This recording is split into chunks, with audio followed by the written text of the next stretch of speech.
Ironi di bulan suci.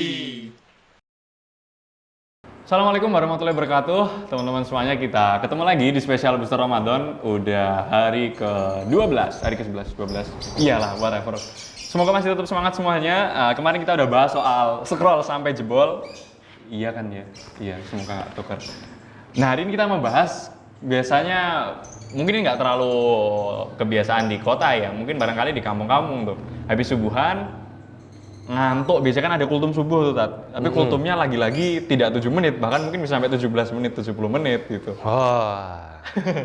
Nah, terus milih mungkin untuk mundur diam-diam gitu. Terus akhirnya dia kegiatan lain, main mercon, main petasan gitu. Ya, yang Itu pertama, gimana itu, Mas? ada amalan yang luar biasa yang bisa kita amalkan terutama di bulan puasa, karena di bulan puasa ini biasanya masjid-masjid ada kultum subuh. Ya, yaitu nunggu sampai syuruk. Nanti kita sholat syuruk itu pahalanya seperti haji dan umroh. Ya. Seperti haji dan umroh. Iya. Kenapa berat soalnya? Karena Yang ngantuk. nungguin dari habis subuh Nah. sampai aku syuruk gitu ya. Ya, jadi itu penting banget tuh untuk kita, apalagi kalau kita biasakan ya, kita bisa tahan ngantuk. Dan itu syaratnya juga agak berat sih ya sebenarnya bagi sebagian orang yang nggak biasa. Karena nunggu syuruknya itu tidak boleh keluar dari masjid. Oke, nggak boleh pakai masjid. Ya. Satu. Diisi dengan zikir dan bukan diisi dengan misalnya tidur dengan sengaja. Apalagi scrolling IG. Kalau scrolling IG tergantung, mungkin nyari ini kali. Oh, nyari ceramah, masuk akal. Boleh, husnudon dulu. Iya, iya. Bisa Atau jadi, bisa. nyari apa sih, akun-akun yang nge-share zikir-zikir gitu ya, kali ya. Boleh. Nah, Akun jadi dakwah gitu ya. kalau dan nggak boleh tidur dengan sengaja gitu, tidur gitu ya, biar nanti bangun terus kayak gitu nggak boleh ya. Kalau nggak sengaja tidur nggak apa-apa, kalau tidur nggak apa-apa. Kalau keluar untuk wudhu itu nggak masalah, asal wudhunya masih di dalam masjidnya ya? dalam lingkungan masjid ya. Kan ada yang memang tempat wudhunya nggak terpisah, ya. Soalnya yang terpisah jauh. Itu. Jadi sayang banget kalau misalnya kita tinggalin, apalagi misalnya jalan-jalan, kita malah nanti melihat hal-hal yang tidak sepatutnya kita lihat lagi. Tidak senonoh. Ya. Terus selain itu kalau jalan-jalan juga membuka peluang ghibah. Membuka peluang gitu. Ghibah pasti kan. Peluang ghibah itu terbuka lebar. Kenapa sih? Ya namanya ghibah itu setiap kita ketemu sama manusia, apalagi orang yang dekat dengan kita, itu peluang ghibah itu terbuka lebar. Ya. Jadi manusia sesoleh apapun masih ada peluang untuk berghibah Gatel mulutnya. tanpa sadar. Makanya jalan-jalan itu bisa jadi sarana membuka ghibah. Nah, makanya dihindari, apalagi baru puasa kan, subuh-subuh itu. Sayang banget, baru masih pagi udah habis pahalanya kan, sayang banget. Ya enggak sih? Iya. Aduh. Mungkin kalau jalan-jalan juga itu berisik, kadang suka ya. Ganggu orang juga kan, mungkin ada orang yang barangkali mau tidur lagi mungkin ya. Beda Bisa. banget kalau tidur lagi habis subuhnya. Tapi kan apalagi kalau jalan-jalannya sambil misalnya motoran. Atau misalnya jalan-jalannya sambil main marawis ya, gitu ya. Ngomong, atau sambil main ondel-ondel gitu ya. Ondel-ondelnya kalau anak TD tuh si Debbie. Dundang ya. Dia ondel-ondel, nggak tahu di Jogja ada nggak sih kalau itu ondel-ondel apa, topeng monyet. terus nyalain mercon. Nyalain mercon. Nah, apalagi kalau yang dinyalain adalah gudeg mercon. Aku nggak pernah main. Wah, gudeg mercon makanan.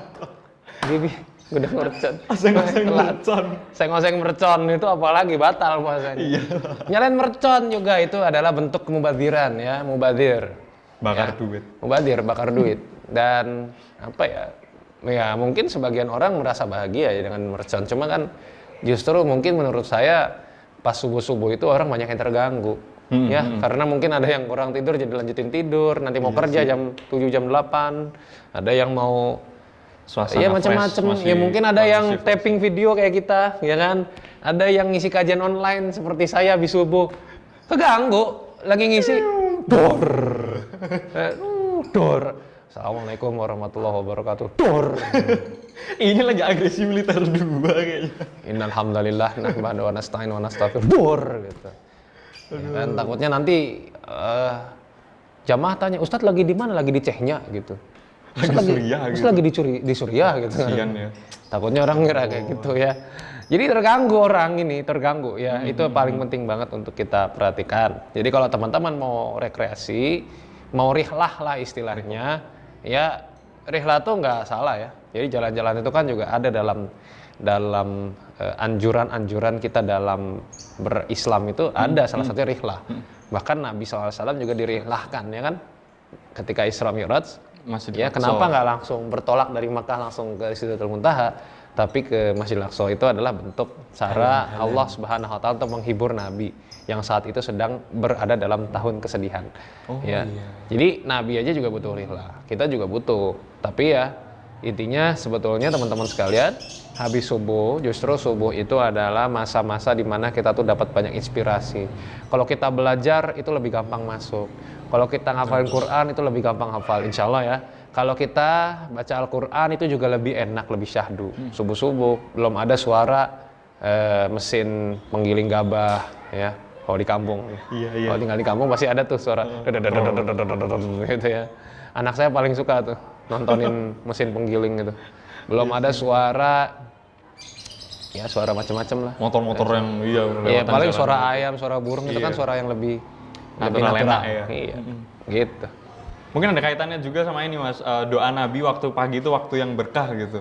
Iya, nah itu dia makanya justru per pagi itu kita harus awali dengan aktivitas-aktivitas yang bermanfaat, termasuk cari nafkah. Mencari nafkah. Iya, karena waktu pagi itu justru waktu jatah waktu yang paling luar biasa lah gitu ya, dari segala hal, dari kita menjemput rezeki, ya berzikir, sampai melakukan banyak hal bermanfaat itu ya pagi-pagi itu. Kesempatan terbesar itu ya pas pagi-pagi. Ya, kalau kalian mau tidur, tunda dulu sampai matahari agak tinggi.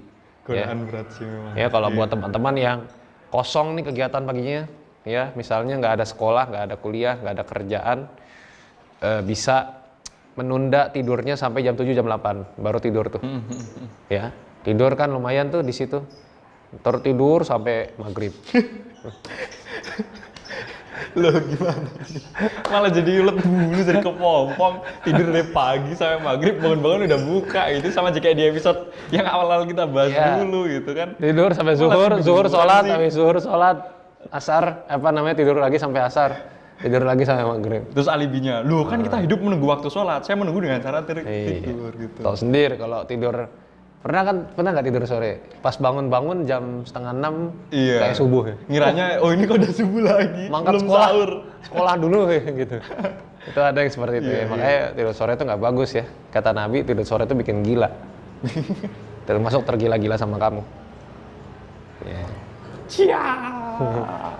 Tuh yang suka tergila-gila, makanya tuh anak-anak senja itu ya. Anak-anak senja, padahal senja itu waktunya setan tuh lagi muncul. Iya, anak senja.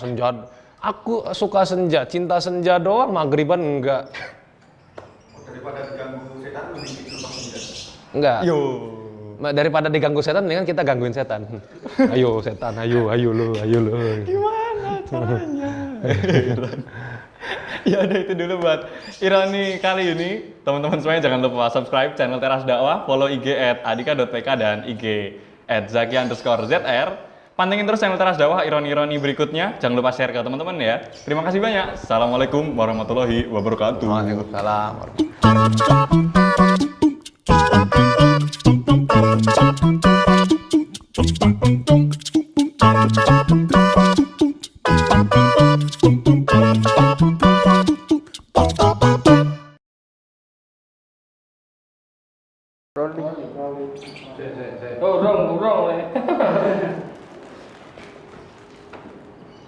Mana saya di foto?